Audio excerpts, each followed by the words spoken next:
এটা হচ্ছে লিথিয়ামের 24 ভোল্টের প্যাক। তো দেখেন এটা ডিসকানেক্ট ফায়ার দিয়ে দেখে স্পার্ক নাই। এখন দেখব কোন সেলটার প্রবলেম। আমাদের এই পর্যন্ত এটা শো করতেছে।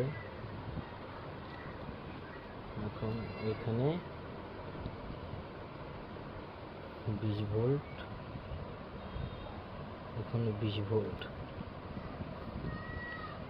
এখানে কোনো স্পার্ক নাই, তার মানে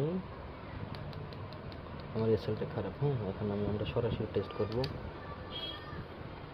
আমাদের